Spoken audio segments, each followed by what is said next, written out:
Hello and welcome to the Taxcast, the Tax Justice Network podcast. We're all about fixing our economies so they work for all of us. I'm your host, Naomi Fowler.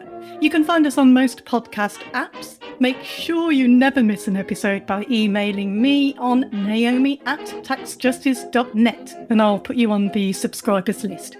Okay, so coming up later, all's not well in the beautiful island of Ireland. It just became more and more clear to us that there was an enormous story to be told. We needed to expose what is an awful system in terms of human development. They only have 0.1% of the world's population, but they became one of the biggest tax havens on the planet. What's that meant for Irish people and their road ahead? I'll speak to authors of a great new book, Tax Haven Ireland. There are lessons in it for citizens everywhere. This month, the Tax Justice Network released its State of Tax Justice annual report. Our researchers find that countries are losing $483 billion in tax a year to global tax abuse by multinational corporations and wealthy individuals. And that's only the tip of the iceberg. It's actually much worse than that. The report measures just two things. First, international corporate tax abuse by large multinational corporations using OECD data from country-by-country reports. So that's really big companies with turnover of 750 million and above. And secondly, private tax abuse by rich people, undeclared offshore wealth in secrecy jurisdictions. That lost $483 billion would be enough to fully vaccinate the world's people against COVID 3 times over. Here's the Tax Justice Network's Alex Cobham. In some ways, you can read it as a counsel despair.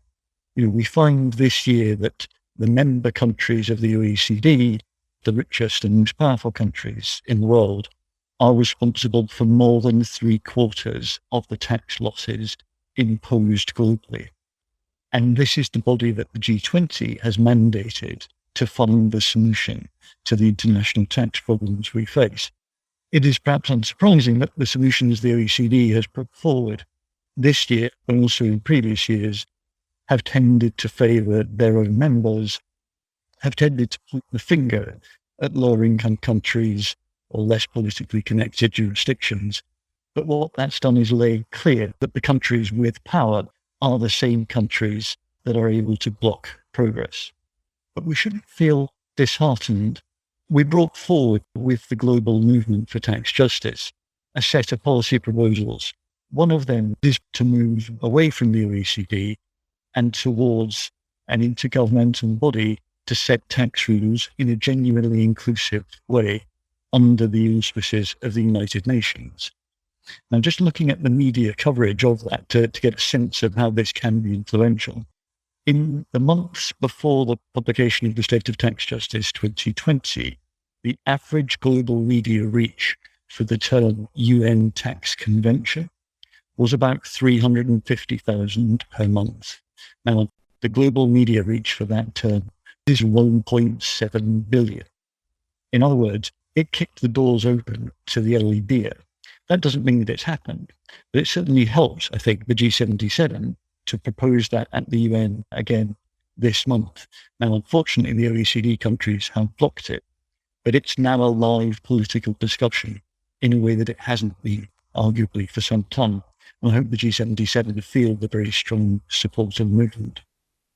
So, the member countries of the Rich Country Club of the OECD are responsible for more than 3/4 of the tax losses we've looked at. Guess which country is the worst offender? Yep, it's the UK. It's responsible for more than 1/3 of the world's tax losses. You can check out how your country threatens others and or how it suffers at the hands of other offender nations on our website. I'll put the details in the show notes. As Alex just said, the Rich Country Club of the OECD isn't the only show in town. Here's Pooja Ranjaprasad of the Society for International Development on efforts to bring discussion and decision-making on international tax rules into the United Nations. The biggest obstacle continues to, of course, be political. And the fact that, we have the kind of same group of OECD countries that are blocking this within the United Nations repeatedly. So that story hasn't really changed. One of the things we hear quite often is sort of this framing of UN versus OECD, which I always find quite strange in terms of framing, because the UN Tax-Foreign Convention isn't about stopping limited membership bodies from the work that they're doing. It is simply about establishing a principled process of global negotiation, one tax that is inclusive, transparent, and centered around commitments to human rights and gender equality.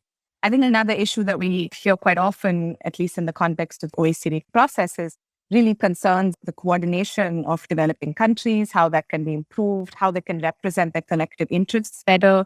And again, in the UN, you have several of those mechanisms already. Now, I mean, many have referred to G77, which is the largest negotiation group of over 130 developing countries.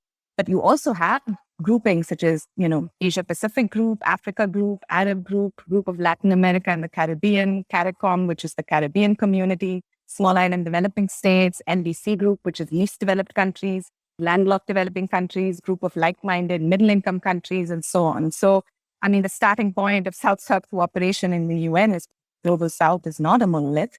Decades of cooperation, and countries with extremely limited resources have invested in having a permanent presence in the UN to prioritize international cooperation as well as South-South cooperation. So these are not mechanisms you can just replicate overnight in a vacuum. I mean, they already exist.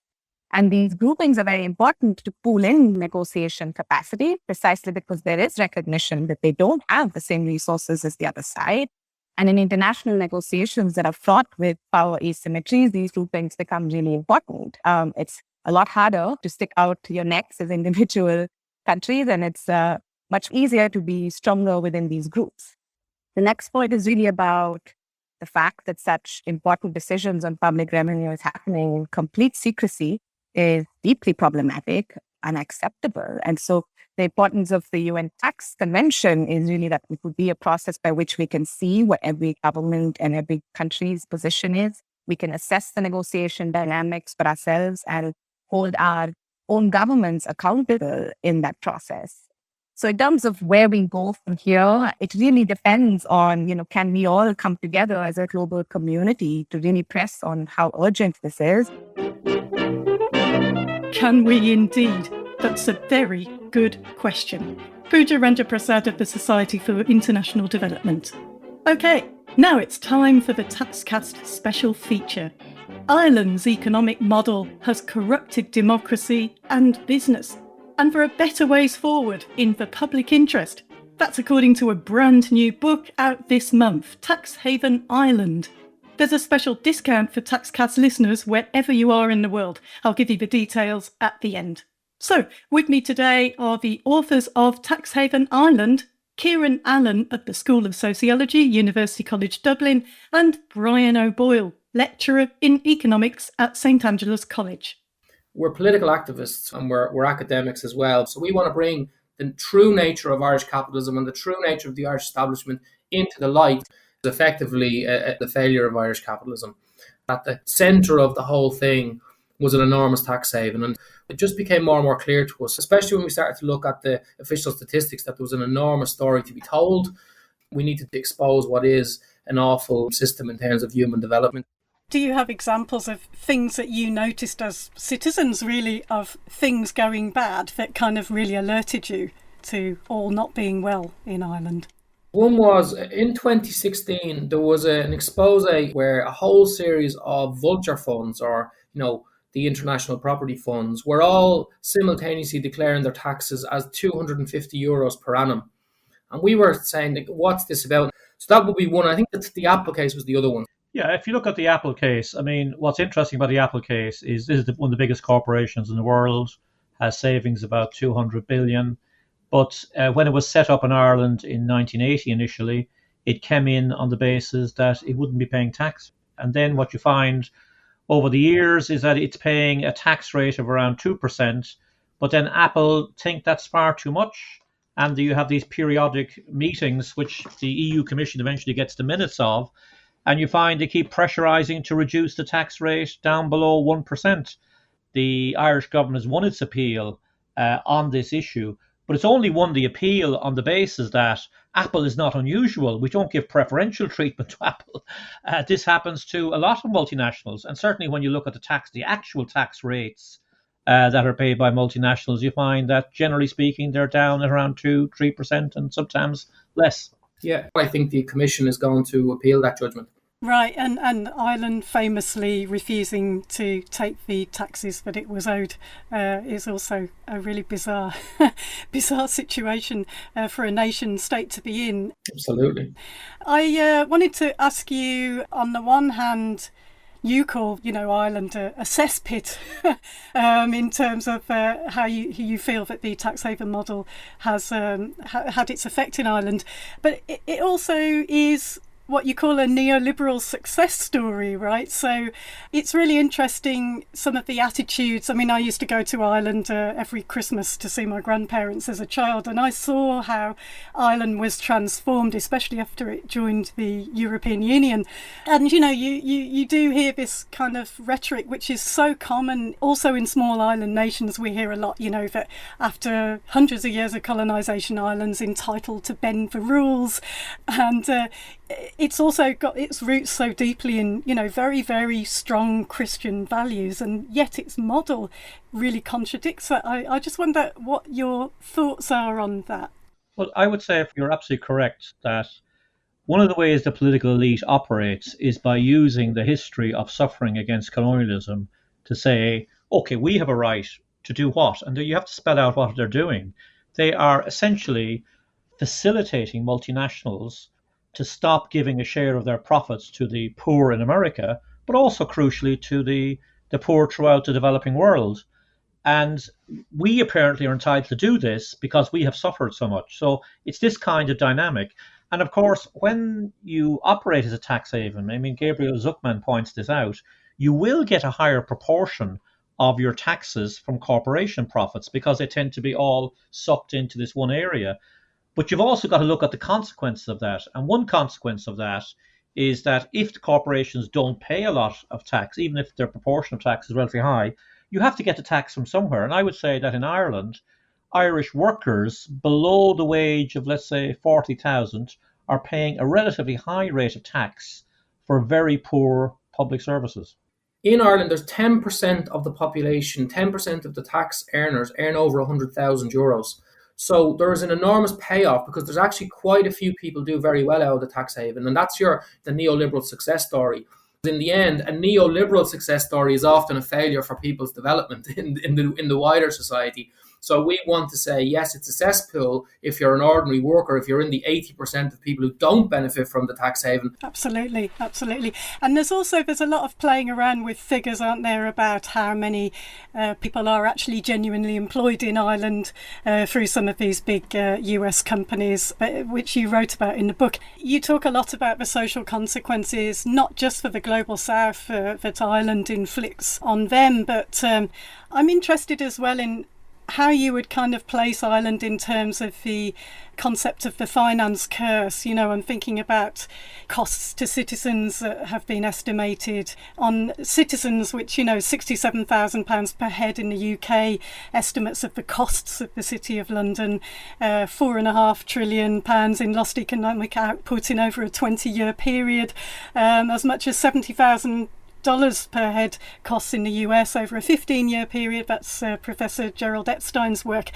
I was just wondering how you would look at Ireland from that perspective, and if there's been work done on the finance curse in Ireland. It is a very useful concept. I suppose the way we tried to approach it was maybe a bit more qualitatively. For example, when we talk about the establishment of the International Financial Services Centre, what they did was they embedded a thing called the Clearinghouse Group right into the centre of the Department of the Taoiseach, which is our Prime Minister. Very, very unusual thing to do, except that what it was about was basically making sure that financial interests had not only the ear, but were actually directly hand in hand making government policy with the elites. So, on the one hand, we're told in Ireland that we live in a republic, that it's based on democracy, that it's transparent, and that people have rights, and yet very few people know that for a long period of time, and particularly through all the years of austerity, the corporate elites in the international financial sector and across the various multinationals had a direct say in policy, and that comes through in various types of policy. They gave tax breaks for really rich people. If they were going to bring some of their executives, for example, and they wanted to come and go to private school, they were given up to 50,000 euros of their income that could be tax free as a sweetener. Meanwhile, 1 in 5 children was going to school hungry in Ireland. And if you'd have said, listen, we're in a really difficult situation here for children's development, we'd like a bit more tax from the very rich and powerful and privileged, you'd have been told, not possible, that can't happen. So in that sense, what they've done is they've corrupted our democracy, and they have ensured that the corporate elite have had the whip hand over people in the country through the various institutions of the state. So that is, in a way, the very definition of the finance course there, I suppose, and it's been writ large in Ireland. Yeah, I would add to that, just first of all, the clearinghouse group. So this is a grouping composed of Bank of America and so on. Some of the main banks and finance houses which don't function as a lobby group outside of the state, but are actually embedded in one of the key departments of the state. And what that does is, for example, when it comes to the Tobin tax in Europe, Ireland was I think, one of 11 countries that rejected the idea of a Tobin tax on the advice of the clearinghouse group. So that's one example how the financial curse operates. One other point is the role of accountancy firms. So accountancy firms, we know, have developed in units of tax planning, which in reality we use the term tax dodging. But it's also the case that the way the Irish state functions is often through going back to those same accountancy groups which are depriving it of money, paying them money for contracts to do research on elements of government policy. So, for example, we find that PwC was commissioned to do a study on what do we do about Ireland's water infrastructure, and they come out with the argument, oh, we have to bring in water charges. So you get these very strange contradictions that really, I would say, fit into the category of the financial curse. Absolutely, yeah, and we see that in so many economies that are so dominated by the finance sector. You write as well that Ireland has long lacked a strategy for domestic industrialisation, and again, that's such a strong element of the finance curse. I was just wondering how you would characterise what we might call the real economy, or, an economy that is not based on financialisation processes, fake foreign direct investment, profit shifting for tax purposes. I'm just thinking Jersey, before it became this disastrous tax haven, once had a significant potato and dairy industry. I mean, how would you characterise Ireland's economy, how it could be or should be? Tax havens differ, right? So Ireland's a tax haven of a particular type.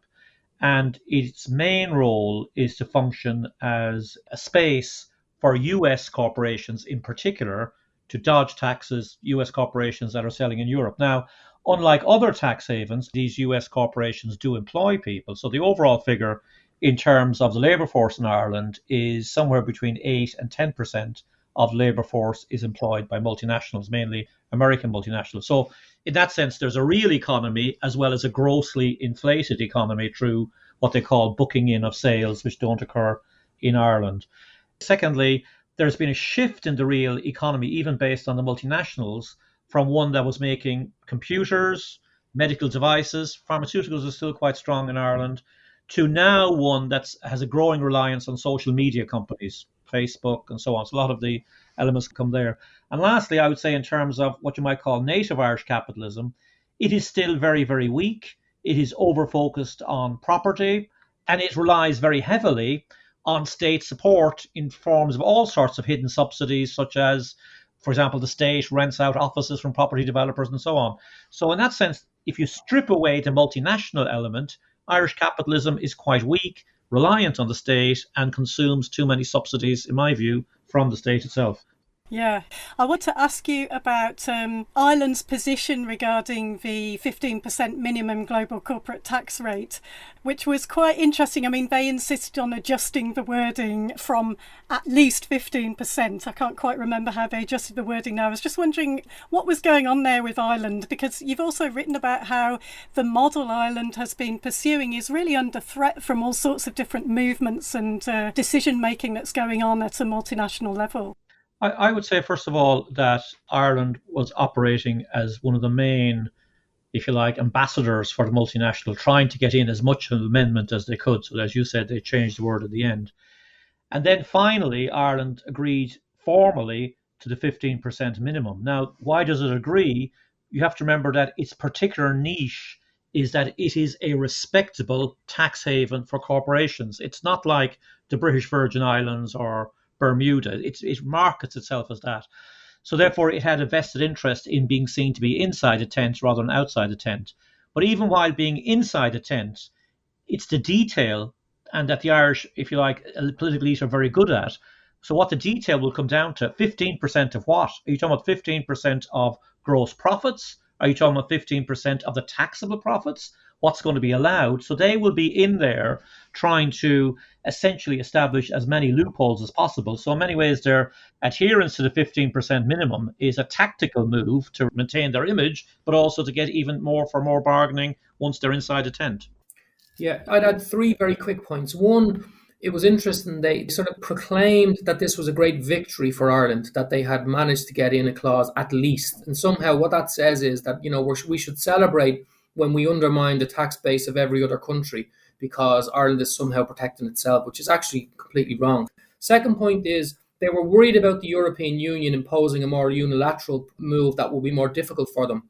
So there was always a sense that they were working hand in glove with the American Chamber of Commerce. It was interesting. Originally, the American Chamber of Commerce backed them in their sort of stance of being hesitating around whether they should sign and not sign.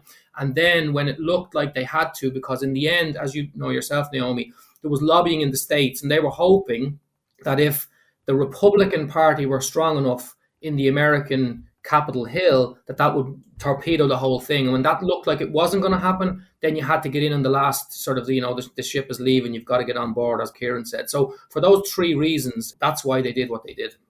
Yeah, it's interesting. You write quite a lot about the International Financial Services Centre, and it's very important. It was established at the height of Thatcherism in the 80s, and you identify it today as not only being behind a lot of the rot that we've been talking about, but also posing ongoing major risks to the Irish economy and therefore to Irish people. You talk about the International Financial Services Centre as currently housing one of the world's major shadow banking networks with trillions in assets managed completely outside the normal banking sector. So I was just wondering, can we talk a bit about that? Because there's a lot of nations that are really busy at the moment setting up their own international finance centres. They're really intent on expanding them. We've got Nairobi, Kigali, Johannesburg. What would your advice be to them? I mean, two questions in one, really. Well, yeah, I mean, the Financial Stability Report, that comes out annually, and they've consistently had Ireland near the top in terms of the amount of transactions that are happening that are outside the regulatory system. And it's enormous. I mean, it's 10, 15 times bigger than the Irish economy. And one example we used in the book was a bank called Deep. I'd never heard of it, and I had to look it up even for this because it's not rolling off my tongue, but Epfr Bank. It's a German bank. It's not one of your high street banks, but it was an enormously important bank. And they had collapsed in the context of the Great Recession, and it cost German taxpayers 100 billion.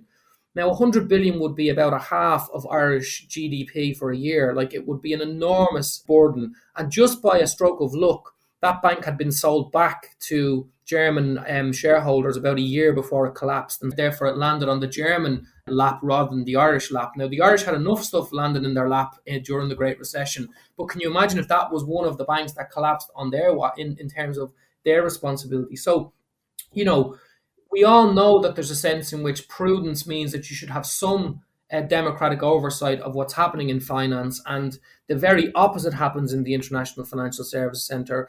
Some people here call it the Wild West, because ultimately they trade on the fact that there's very, very lax regulation and very little transparency. So even from the point of view of prudence, when you don't know what's there and it's enormously big, you've got to worry. And then when you have some examples of what's happened in the recent past, you've got to worry even more. And then you think about the instability that's happening around Brexit, the COVID crisis. I mean, just because we don't know about it, that's what COVID has taught us, isn't it? Just because you don't know about something doesn't mean it's not going to upset you. So we're kind of crazy to think that we could just be blasé about that, but it seems the Irish establishment are. So just briefly, what would you say to those in Nairobi, Kigali, Johannesburg and other places that are busy kind of expanding and setting up their own centres? I would say they're going down the wrong road. I mean, it's a fool's game. I mean, this is a model of development that's promoted across the world, set up an export processing zone, set up a financial services center. But as every country is doing that, there's a sort of race to the bottom where you have to offer some even more tax incentives, more deregulation, and ultimately it's a loser's game, basically. Yeah, and you talk about the future not looking that great for the current economic model in Ireland, especially with some of the changes we've talked about a bit coming down the line regarding the arm's length principle, for example, and other things, and Brexit taking one of the EU cheerleaders for tax havenry, the UK, out. A natural ally out of the equation, but on the other hand, the UK is now going to be quite a competitor for driving down those standards even further in this race to the bottom. So, I mean, what do you think Ireland needs to do now? Well, I would say, first of all, why is there dangers ahead? Because Ireland, for many years, got under the radar. It was such a small economy, it wasn't regarded as so important and so on. That is changing. In addition to that, there is what might be called originally back in the 70s a fiscal crisis of the state. States are having to spend far more money on COVID, on developing their infrastructure, and therefore there is a certain pressure on states to gather taxes, and there's more of a focus on what's going on here. So the game that the Irish ruling elite played may not work for the future. So what do we recommend doing? Well, we recommend an entirely different political economy model where the state has to play more of an active role to strategically develop. For example, you look at the pharmaceutical industry. There are skills that have been established there through working for multinationals. There's no reason why the Irish state cannot help to develop a generic pharmaceutical industry run by the states. We are for a different model of the economy and indeed the development of a green economy based on state-led investment rather than a reliance on multinationals at the moment. It's very important not to fall into the trap of seeing a tax haven as just tax is one function amongst many. And the Irish establishment, they're sophisticated enough to know that you offer things beyond tax. And one of the things they're offering now is the data center model. And one of the things that they've decided to do is to hedge their bets somewhat in terms of trying to get the multinationals even more embedded by giving them almost unlimited access to the country in terms of data centers. So there's a big controversy now in Ireland because, on the one hand, we hear that there are data centers now that are taking as much electricity as small towns in the state. And then at the same time, we face potential blackouts this winter. And the question is obviously, why are we doing this? And the reason they're doing it is not because it creates jobs, but it's because it continues to allow the Irish state to seem relevant to the big multinationals who are using Ireland for all sorts of purposes. And that gives a complete lie to the idea that they take climate change seriously. What we want is for a just transition. We want the resources that have been built up in this state over 10, 15, 25 years. We want those now redirected into development that actually fulfills our emissions targets, but also gives people some sense that they have a future in the country, because all too many people don't feel that way. So that's possible. I mean, the big barrier really is the corporate power and the undemocratic power of the elites. That's the big barrier. If you could get the corporate sector to pay more in taxes, you could have a much better small and medium-sized industrial policy. But, we would like it to go further because ultimately, beyond neoliberalism, capitalism itself is destroying the planet. Yes. So Ireland's supposed 12.5% corporate tax rate gets repeated a lot by Irish people, doesn't it? We know it's very often, as you've said, been much lower, cheating many nations out of their tax revenue.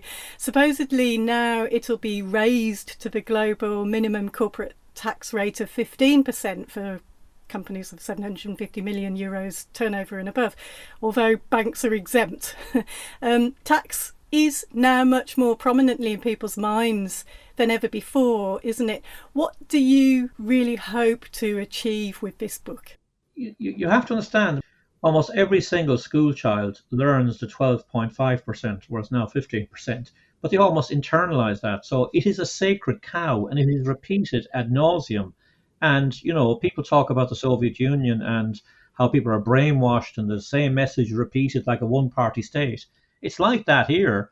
And therefore, to some extent, this is an iconoclastic book in that we're challenging a myth. So I suppose that the first thing we'd like to do is to get people to think about what is a myth in our view, to undermine the fatalism, sure, we can't do anything else but just give them this, and really to start thinking about how we can have a different economic model to capitalism. That's really what we're trying to do here.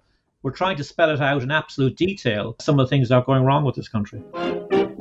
You've been listening to the authors of the brand new book, Tax Haven Island, Kieran Allen and Brian O'Boyle, on the Taxcast.